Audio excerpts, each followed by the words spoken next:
So dear student, we have come back with a new topics, balancing of chemical equations.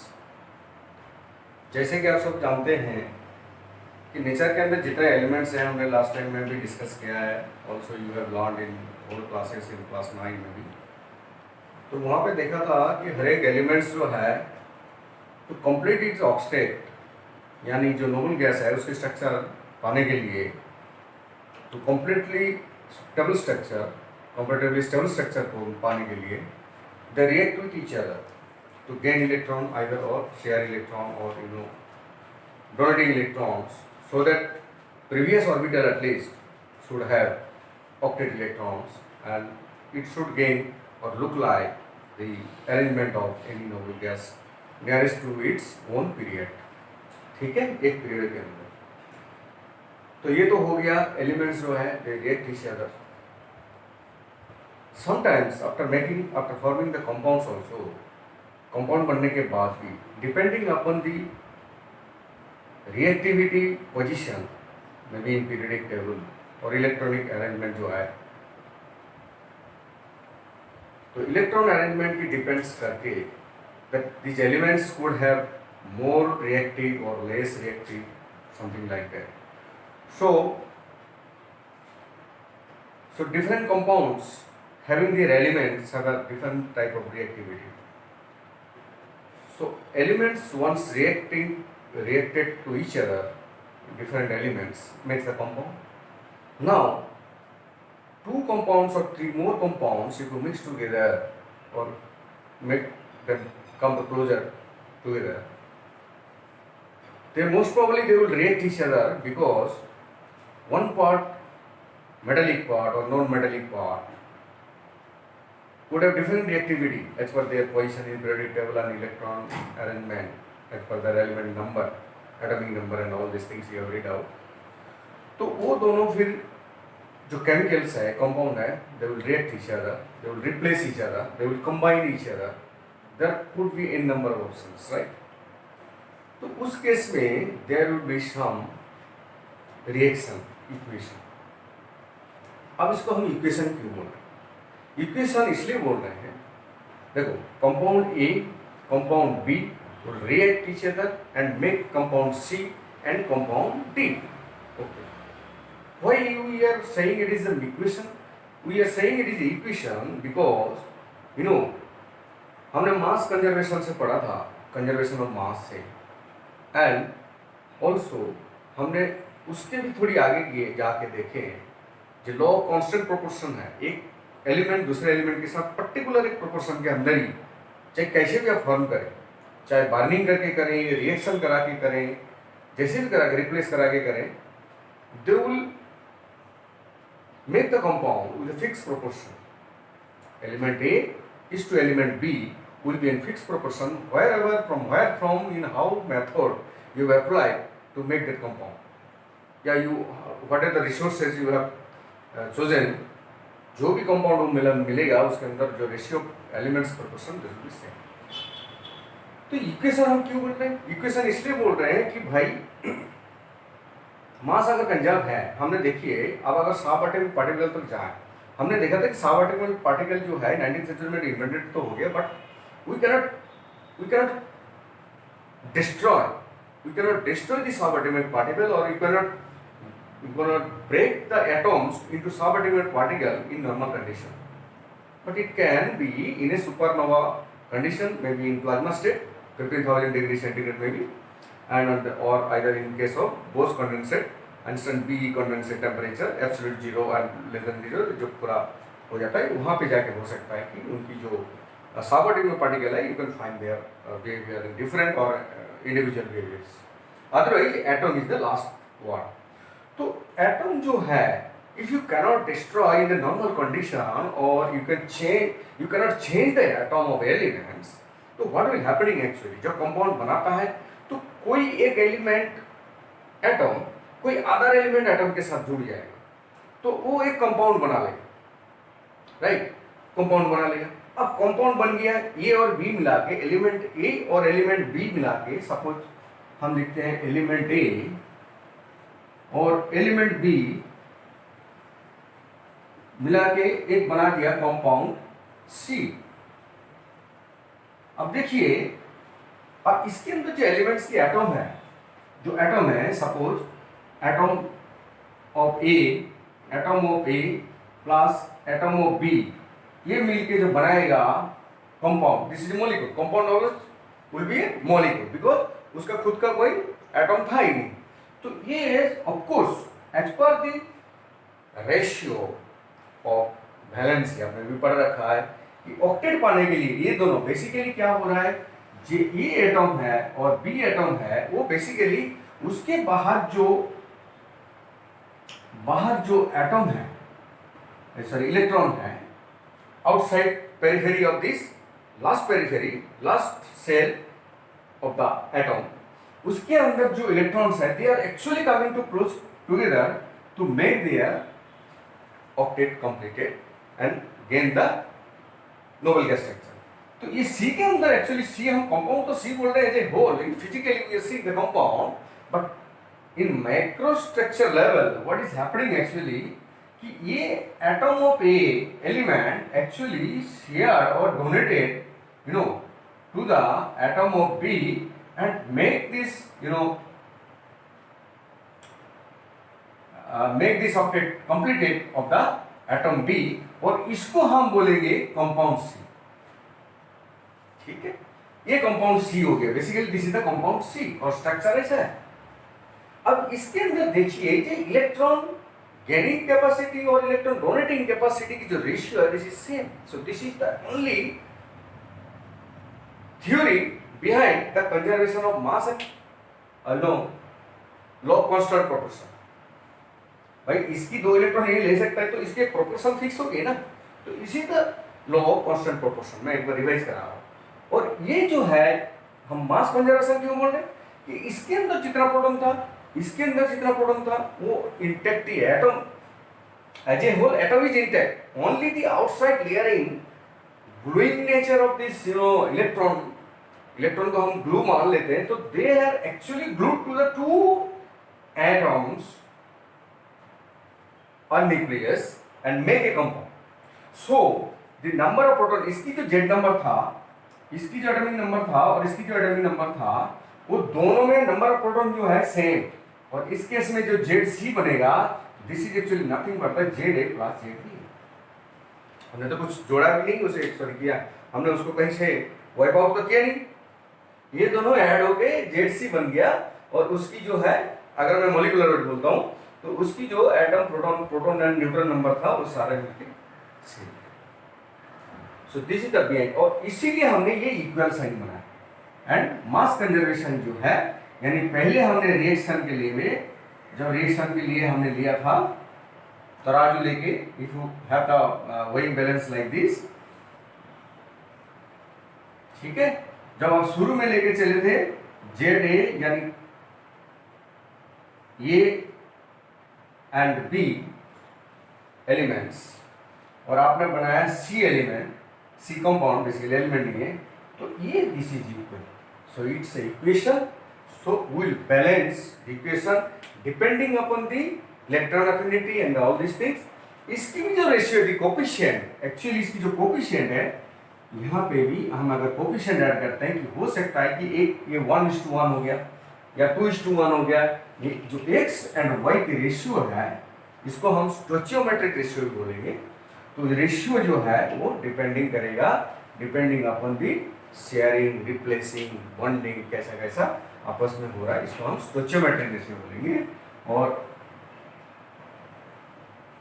इसी को ही हम equation balancing बोलेंगे, या chemical equation की जो रेशियो है, इसको बोथ साइड, ये मान लो x है, ये y है, और ये मान लो z है, तो इनकी जो रेशियो है इसको निकालने का, इसकी बैलेंसिंग करने का, because atom is same, only thing electrons are interchanging, colliding, making coordination, covalent और शेयरिंग और gaining, donating these things to make the compound elements come closer together, और एक complete equation बना रहा है, यानी reaction element A, element B और compound A, you can say compound A and compound B will make the compound C।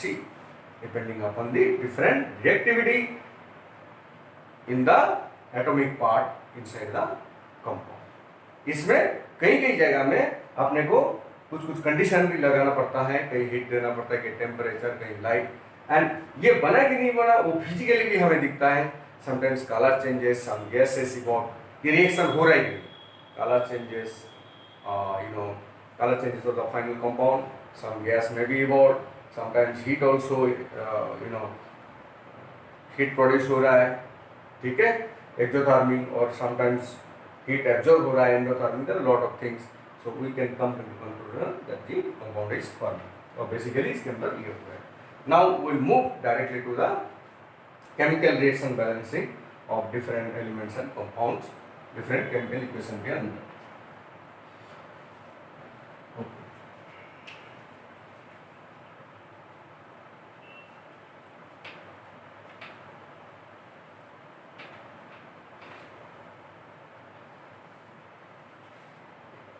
Generally जो chemical equation है उसके अंदर chemical reaction equation, basically chemical equation means chemical equation reaction, balancing of chemical equation reaction.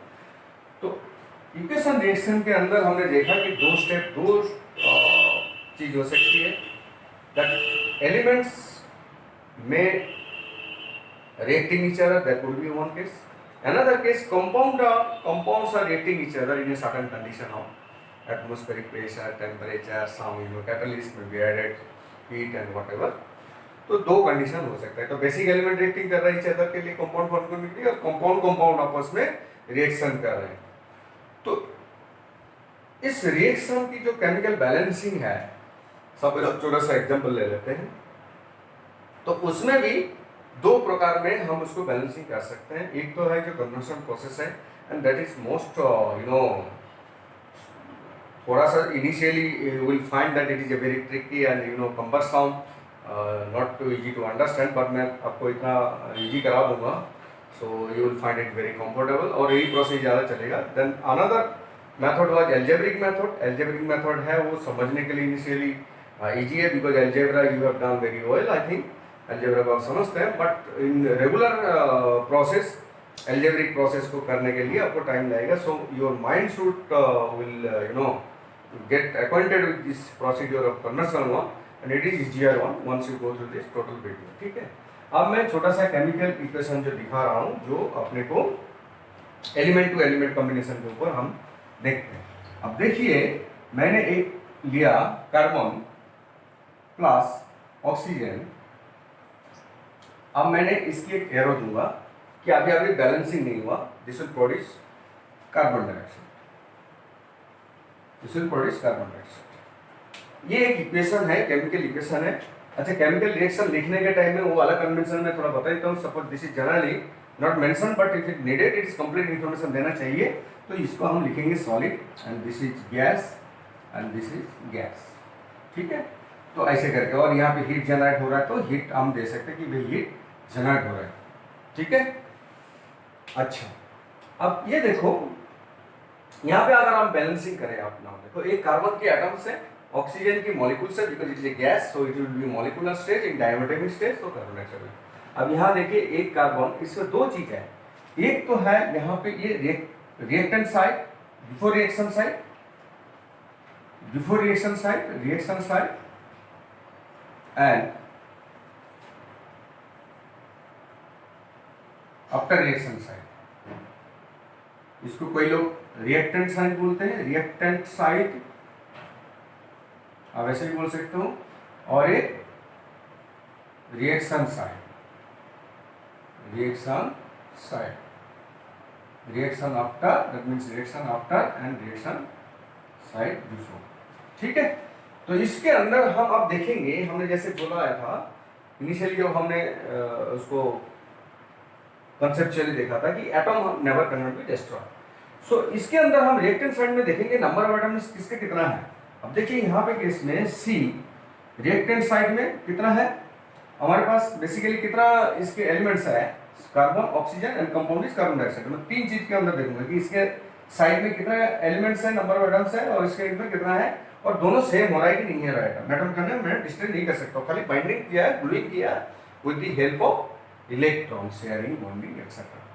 तो अब carbon के case में and oxygen के case में यहाँ पे देखिए रिएक्टेंट साइड में हमारे पास जो एटम है कार्बन की दिस इज 1 एंड ऑक्सीजन की एटम कितना है 2 है, ठीक है मॉलिक्यूल है। अब इस साइड में देखिए कितना है कार्बन की 1 है, ऑक्सीजन की कितना है 2। So that means this is balance, so no need to balance this one because this the coefficient all are same, यानी इसकी जो कोफिशिएंट है जो स्टोइचियोमेट्रिक रेशियो बोला था दिस कोफिशिएंट ये कोफिशिएंट 1 इस कोफिशिएंट 1 कुछ नहीं मतलब 1 पकड़े, यानी एक कार्बन एटम लेके एक ऑक्सीजन मॉलिक्यूल से बॉन्डिंग होगा then 1 molecule of carbon dioxide will be involve और हम उसको फिर इसको बोल देंगे कि भैया आप बैलेंसिंग हो गया केमिकल इक्वेशन, ठीक है दिस इज द बैलेंसिंग। अब ऐसे भी केस हो सकता है, ठीक है आप समझ में आएंगे कि बिफोर रिएक्शन रिएक्टेंट साइड की जितने नंबर ऑफ एटम्स है this number of atoms should be equal to the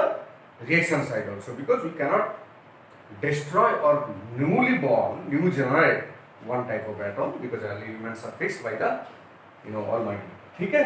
तो we cannot go breaking into subatomic particles level। अब सेकंड एग्जांपल हम दिखाते हैं इसी केस में। अब देखिए यहाँ पे अगर हम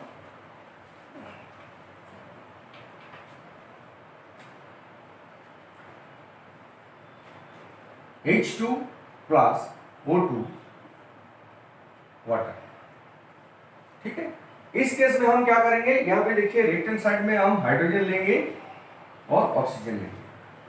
अब यहाँ पे देखिए रिएक्टेंट साइड के अंदर हाइड्रोजन कितना है 2 है एटम, ऑक्सीजन एटम कितना है 2 है। इस साइड में कितना है हाइड्रोजन एटम 2 है, ऑक्सीजन एटम कितना है 1 है, ठीक है। So this is not equal no, फिर क्या करना पड़ेगा यानी इसके अंदर हमें 2 मल्टीप्लाई करना पड़ेगा, तो अब जब इसके दोनों सेम हो जाएगा now it becomes step by step. First step हमने काउंटिंग के लिए कितना है, नेक्स्ट स्टेप हमने कर दिया कि भाई इसके अंदर बराबर कैसे करना है एलिमेंट्स को, तो हमने कर दिया एलिमेंट्स बराबर, ये दोनों हो गया, अब ऑक्सीजन बराबर हो गया। अब ऑक्सीजन जैसे बराबर हो गया यानी हमारे केस में थर्ड स्टेप में क्या हो गया यहाँ पे मैंने 2 ऑक्सीजन मॉलिक्यूल 2 ऑक्सीजन एटम ले लिया that means now it becomes 2H2। हमने स्टेप आगे चला गया, अब 2H2 जैसे ले लिया ऑक्सीजन यहाँ पे now oxygen becomes balance 2 and 2 into 1 atom oxygen, oxygen आप दोनों बराबर हो गया, ये बराबर हो गया, रह गया कौन सा ना हमारे पास हाइड्रोजन रह गया। अब ये 2H2 हो गया, हाइड्रोजन के केस में आप कितना रह गया देखिए यहाँ पे आप हाइड्रोजन हो गया, now hydrogen becomes in reactant side it is 2 but reaction side it becomes now 2 into 2 equal to 4, अब 4 हो गया, तो अब 4 बराबर करने के लिए क्या करना पड़ेगा नहीं फिर हम मल्टीप्लाई कर देते हैं, now it becomes equal, now that means what we need 2H2 2 molecule of hydrogen, now it becomes balance, ठीक है। कंसेप्ट का समझ में आया, ये है कन्वेंशनल प्रोसेस। देखिए हमारे केस में पहले हम कन्वेंशनल मेथड में प्रूव करते हैं। हमारे केस में क्या क्या एलिमेंट्स हैं यहाँ पे, एक तो कार्बन है एलिमेंट्स। अच्छा यहाँ पे मैं एक चीज आपको साथ साथ बोलते जाऊंगा, जो मेन एलिमेंट्स है यहाँ पे देखिए, जो मेन एलिमेंट्स है यार मीथेन के अंदर कार्बन है। पहले रिएक्शन को पहले थोड़ी सी अंडरस्टैंड करने की कोशिश करेंगे, what type of reaction will go forward with some different type of reaction will explain very well, then you will understand a little bit deeper, but still I will make you some convenient one कि भाई जो reaction है you just first look on what is happening, how what is happening and what type of reaction is happening। तो यहाँ पे देखिए particular case में अगर बोलता हूँ कि ये CH4 है मीथेन है, वो ऑक्सीजन में बार्निंग हो रहा है और उसको बार्निंग करके डिकम्पोज हो रहा है, ये मीथेन वो कार्बन डाइऑक्साइड जनरेट कर रहा है और स्टीम बना के चलेगा। तो main component is here methane, ठीक है। तो इसी के ऊपर फोकस रखेंगे तो आपको समझ में आ जाएगा कि ये एक मॉलिक्यूल बर्निंग होकर कैसा कितना क्या दे रहा है, that would be easier way. तो फर्स्ट हम इसी को कंसीडर कर लेंगे, ज्यादा बेटर रहेगा। सो कार्बन इनिशियल स्टेज में रिएक्शन साइड में, कार्बन रिएक्शन साइड में कितना था ना 1 और रिएक्टिव साइड में, ठीक है, रिएक्टेंट साइड में 1 आल्सो, रिएक्शन साइड में आल्सो 1। देन हाइड्रोजन, चलो हाइड्रोजन इधर कितना था 4 है, इधर हाइड्रोजन 2 है, ऑक्सीजन कितना है, यहाँ पे 2 है, यहाँ पे 1। अब देखिए, सो ये तो इक्वल है, बैलेंसिंग है, इसका मतलब हम इसको छेड़ने की लास्ट में कोशिश करेंगे, because this is the main compound. So एक एटम लेके, सॉरी एक मॉलिक्यूल लेके उसकी जितना हमें तोड़ना है रिएक्शन करा के, वो हम देखेंगे कि एक मॉलिक्यूल क्या क्या बना रहा है, because this is the main compound which are we are reacting और we are doing some experiment. ठीक है,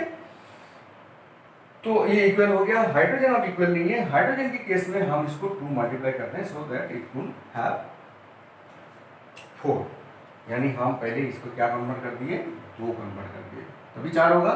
इसकी स्टोइचियोमेट्रिक कोएफिशिएंट जो है हमने 2 ले लिया, यानी यहाँ की स्टोइचियोमेट्रिक कोएफिशिएंट जो है वो 2 ले लिया। ठीक है, 2:2 हो गया।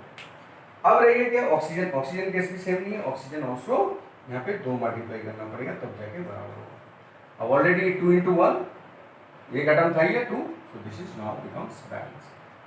ठीक है, सेटिस्फाई हो गया। Carbon, methane, 1 molecule bond in 1 molecule of oxygen will produce 1 molecule of carbon dioxide and 2 molecule of steam. Not possible.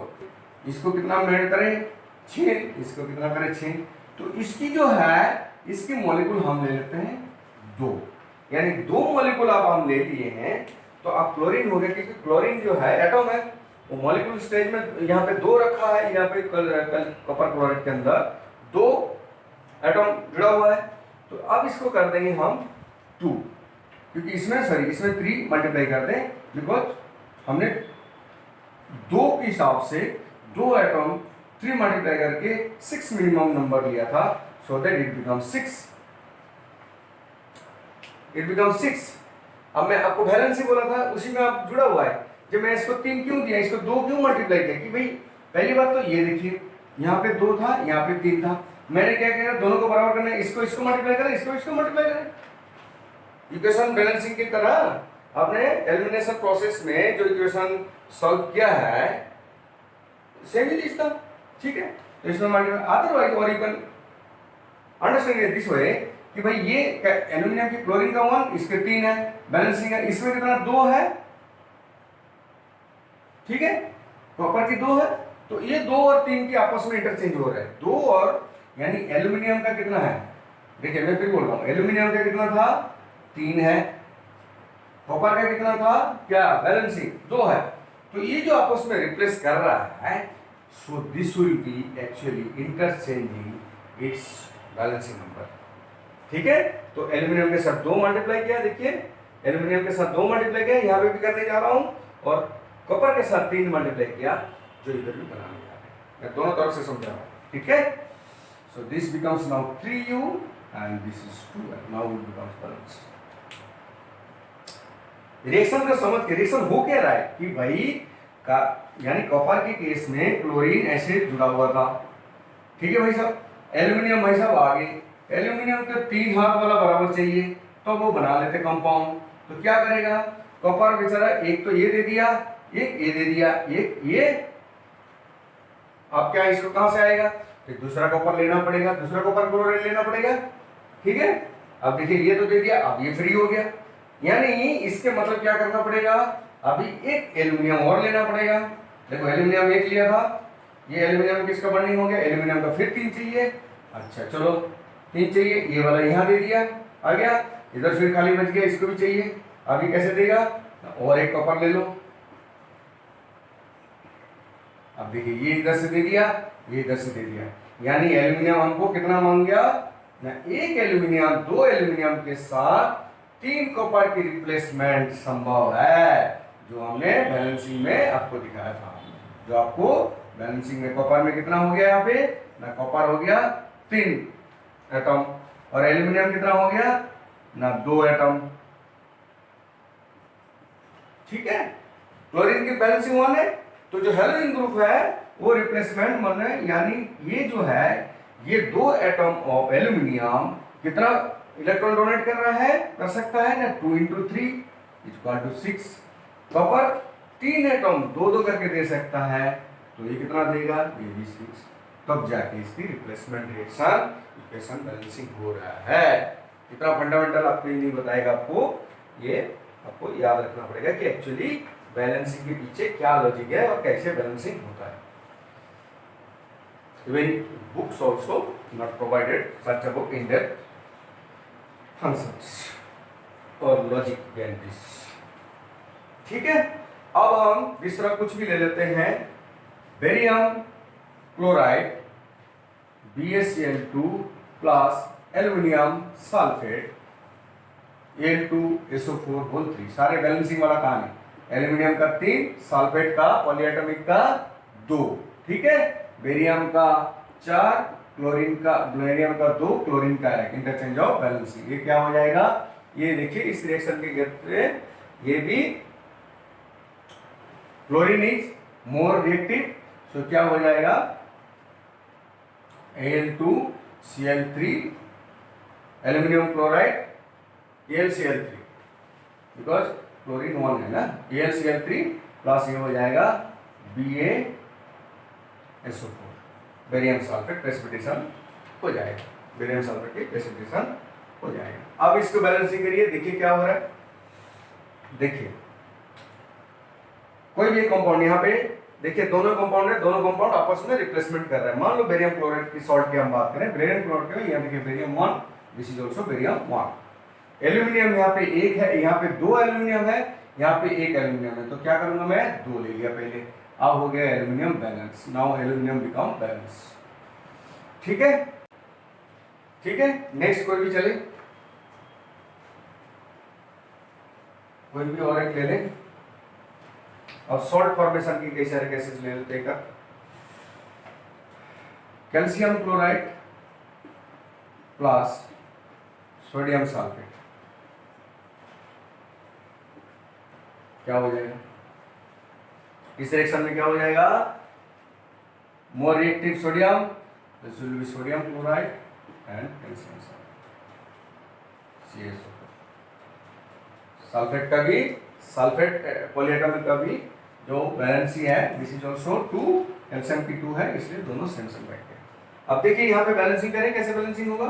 यहाँ पे देखिए 2 Na2 लिया यानी Na2SO4. तो यहाँ पे Na एक है, मैं पहले कर दूंगा 2 NaCl मेरे पास बने. ठीक है, अगर बैलेंसी से देखोगे तब भी ये निकल के आएगा. मैंने जो लास्ट एग्जांपल दिखाया है, इसको भी थोड़ी ब्रेक करके बता. Calcium is most stronger, so the sulfate ion will be bonded this with the calcium. और एल्यूमिनियम को रिप्लेस करके हाइड्रोक्साइड, एल्यूमिनियम को हाइड्रोक्साइड में रिप्लेस कर रहा है कैल्शियम. अब देखिए यहाँ पे एल्यूमिनियम इस केस में 2 है, यहाँ पे 1 है. तो सिंपल में एल्यूमिनियम को दे दिया, एल्यूमिनियम हाइड्रोक्साइड की सॉल्यूशन में मैं दे दिया भैया 2 मॉलिक्यूल बन रहा है. सो एल्यूमिनियम पूरा रहा, एल्यूमिनियम इज कंप्लीट नाउ. ठीक है, अब हाइड्रोक्साइड यहाँ पे कितना हो गया. अब मैं as a polyatomic hydroxide consider कर रहा हूं, तो दिस इज 2, दिस इज 2 3 जा 6 फॉर हाइड्रोक्साइड. यहाँ पे फिर मैं क्या करूंगा, 3 ले लूंगा. अब hydroxide also completed, this side and that side, both side 6. अब कैल्शियम के केस में देखिए यहाँ पे कितना हो गया, कैल्शियम हो गया 3 एटम, यहाँ पे एक एटम, मैं इसको 3 ले लिया.